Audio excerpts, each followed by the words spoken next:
प्रिय छात्रों, technical IQ में आप सभी का स्वागत है। यदि आप चैनल पर नए हैं और लेटेस्ट से लेटेस्ट अपडेट पाना चाहते हैं तो कृपया टेक्निकल आईक्यू जल्दी सब्सक्राइब करना बिल्कुल मत भूलें। साथ में लाइक और बेल आइकन का बटन प्रेस कर दीजिए जिससे कि सही समय पर नोटिफिकेशन आप तक प्राप्त हो सके। यहाँ पर देखिए, आप सभी के लिए आवश्यक सूचना यूजीसी एग्जाम गाइडलाइन 2020 के बारे में, फाइनल ईयर स्टूडेंट्स के लिए आवश्यक अपडेट्स, जारी कहाँ स्थगित हुआ है एग्जाम और किसने जारी की है डेट शीट, ये सभी जानकारी आपको फुल डिटेल में मिलने वाली है। यहाँ पर आप सभी लोग देख रहे हैं 10 सितंबर 2020, आज ही खबर आप तक सबसे पहले पहुंच रही है। इसके लिए एक लाइक व एक सब्सक्राइब जरूर बनता है। सब्सक्राइब चैनल को जल्दी से जल्दी कर दीजिए क्योंकि ये वीडियो यदि आप कल देखते हैं, यदि सब्सक्राइब नहीं करते हैं तो आपके लिए यही न्यूज पुरानी हो जाएगी। अब यहाँ पर देखते हैं सभी लोग यूजीसी गाइडलाइन 2020 के बारे में। यहाँ पर आप सभी को बताया जा रहा है कि आयोग का कहना है कि फाइनल ईयर के एग्जाम बेहद महत्वपूर्ण होते हैं। कॉलेज हो या यूनिवर्सिटी अपनी सुविधा के अनुसार यहाँ पर आधार पर ऑनलाइन या ऑफलाइन किसी भी माध्यम से परीक्षा आयोजित कर सकते हैं। यहाँ पर आप सभी को बताया जा रहा है यूनिवर्सिटी ग्रांट कमीशन ने कॉलेज और यूनिवर्सिटी के फाइनल ईयर के एग्जाम कराने के लिए 30 सितंबर तक का वक्त दिया है।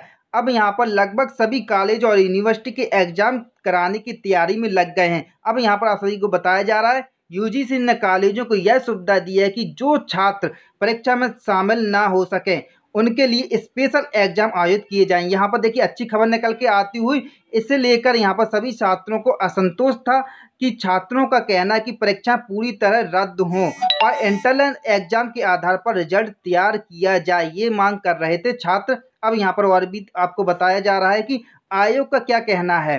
तो फाइनल ईयर के एग्जाम में बेहद महत्वपूर्ण होते हैं। कॉलेज और यूनिवर्सिटी अपनी सुविधा के आधार पर ऑनलाइन या ऑफलाइन किसी भी माध्यम में परीक्षा आयोजित कर सकते हैं। ऐसे में यहाँ पर यूजीसी ने आपकी जो 6 जुलाई को गाइडलाइन में परीक्षा को 30 सितंबर तक करा लेने का निर्देश दिए हैं।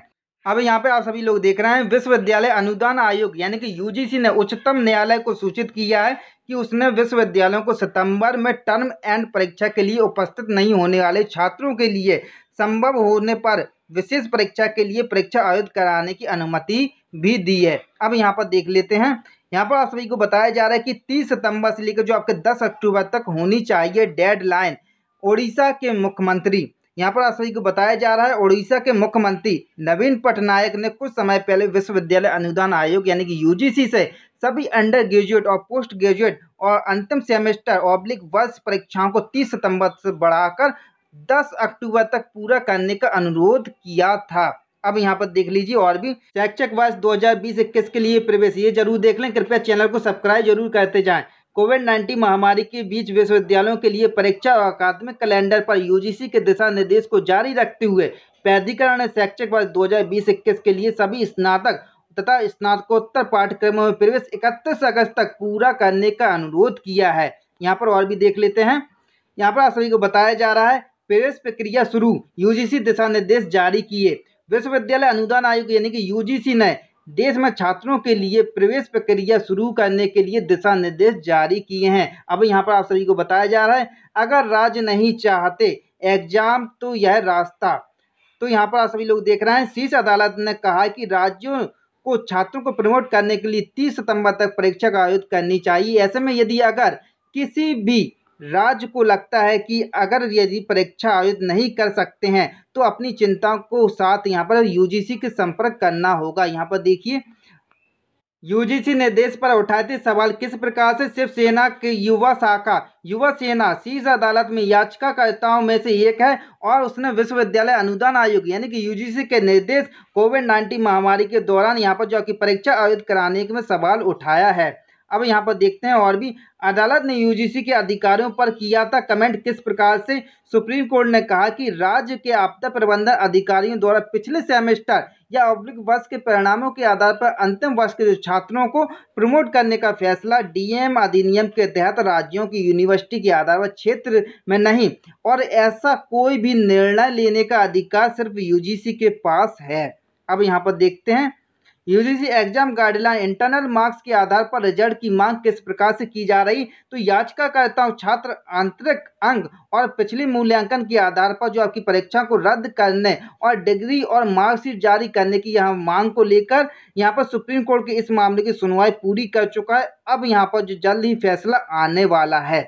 30 सितंबर तक होने हैं एग्जाम, ये जरूर देख लें। यूजीसी द्वारा 22 अप्रैल 2020 को और 6 जुलाई 2020 को जारी किए गए दिशा निर्देशों में कोई अंतर नहीं है। ऐसे में यहाँ पर यूजीसी ने 22 अप्रैल की जो कि गाइडलाइन में 31 अगस्त तक परीक्षा आयोजित कराने के जो दिशा निर्देश दिए थे, जबकि यहाँ पर 6 जुलाई को जो गाइडलाइन में परीक्षा को 30 सितंबर तक करा लेने के निर्देश दिए हैं। अब यहाँ पर और भी देखते हैं, यहाँ पर जो कि ऑनलाइन भी कराए जा सकते हैं एग्जाम।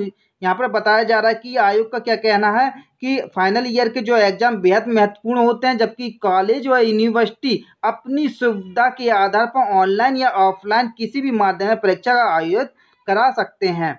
अब यहाँ पर देखते हैं, स्पेशल एग्जाम्स को लेकर नाराज हैं छात्र किस प्रकार से। यूजीसी में कॉलेजों को सुविधा दी है कि छात्र परीक्षा में शामिल ना हो सकें तो उनके लिए स्पेशल एग्जाम यहाँ पर देख रहे हैं आयोजित किए जाएं, लेकिन इसे लेकर भी छात्रों को असंतोष है और छात्रों का यह कहना है कि परीक्षा पूरी तरह रद्द हो और इंटरनल एग्जाम के आधार पर रिजल्ट को तैयार किया जाए। शिक्षा मंत्री ने दिया विपक्ष को जवाब, किस प्रकार से। केंद्रीय शिक्षा मंत्री रमेश पोखरियाल निशंक ने कहा, केंद्र सरकार अंग्रेजी भाषा के खिलाफ नहीं है, लेकिन यहाँ पर बताया जा रहा है वह भारतीय भाषाओं को मजबूत करना चाहती है।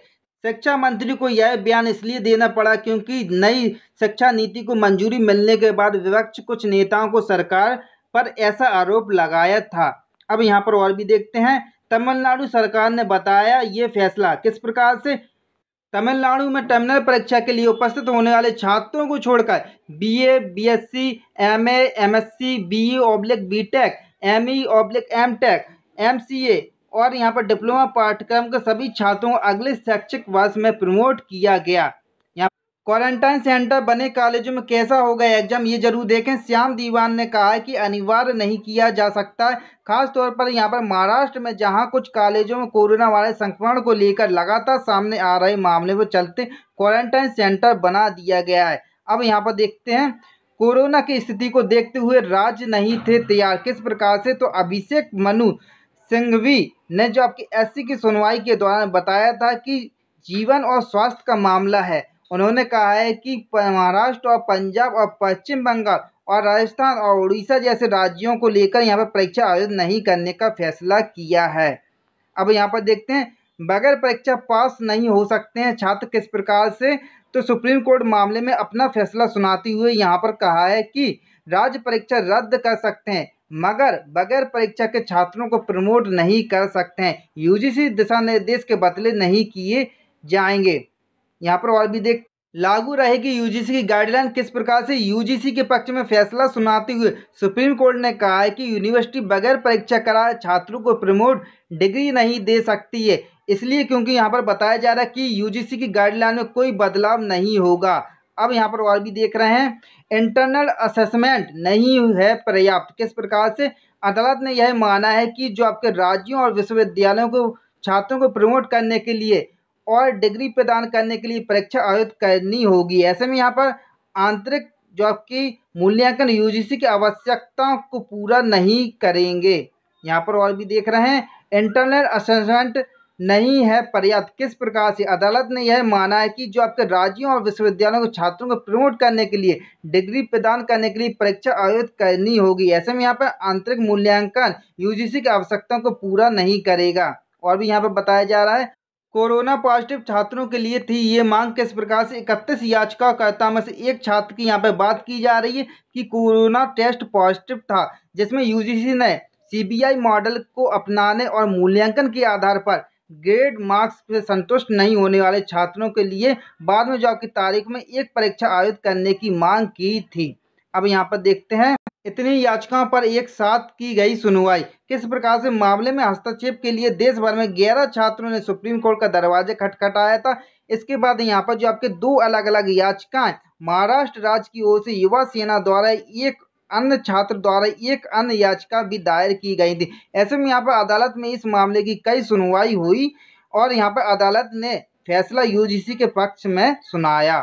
अब यहाँ पर देखिए, इन राज्यों के सामने है परेशानी, किन किन राज्यों। महाराष्ट्र है, दिल्ली है, पश्चिम बंगाल और उड़ीसा ने उच्चतम न्यायालय से अनुरोध किया था कि विश्वविद्यालय अनुदान आयोग यानी कि यूजीसी को निर्देश दिया है कि जो आपके वह चल रहे महामारी के दौरान लाखों विश्वविद्यालय जो आपके छात्रों को पर अंतिम वर्ष पर परीक्षा का दबाव न बनाए। और अदालत ने अपना फैसला सुनाते हुए कहा है कि राज्यों की परीक्षा को रद्द करने की अनुमति तो दी है, मगर कहा है कि बगैर परीक्षा की डिग्री नहीं दी जा सकती है। अब यहाँ पर देखते हैं, स्थगित हो सकती है परीक्षा परंतु रद्द नहीं हो सकती। अदालत द्वारा जारी किए गए जो फैसले के अनुसार कॉलेज हो या यूनिवर्सिटी के फैसले जो आपके ईयर के एग्जाम स्थगित तो किए जा सकते हैं, मगर परीक्षाएं रद्द नहीं की जा सकती। ऐसे में ना तो छात्र को इंटरनल मार्क्स के आधार पर पास किया जा सकता है। अब यहाँ पर देखते हैं, केवल इन छात्रों को मिलेगी ऑनलाइन सुविधा। किन किन छात्रों को? मद्रास यूनिवर्सिटी में ऑनलाइन सुविधा उन छात्रों को दी जाएगी जो क्वारंटाइन, यहाँ से सुन लीजिए, कंटेनमेंट जोन में है। ऑनलाइन परीक्षा देने के लिए छात्रों को एक लिखित अनुरोध भेजना होगा। ऐसे में जो आपकी ईमेल के माध्यम से स्पीड पोस्ट के साथ विभाग के प्रमुख को प्रमाण पत्र के साथ समय सीमा से पहले भेजना होगा, यानी कि 16 सितंबर तक। यहाँ पर देखिए, अच्छी खबर है, बहुत सारी अपडेट आप तक सबसे पहले पहुंची है। इसके लिए एक सब्सक्राइब तो जल्दी से कर दीजिए, वीडियो को लाइक भी कर दीजिए और शेयर करना तो बिल्कुल ही मत भूलें, क्योंकि इतनी सारी अपडेट आप तक सबसे पहले पहुंची है। Thank you watching my video. Next update के लिए चैनल को सब्सक्राइब तो एक जरूर बनता है।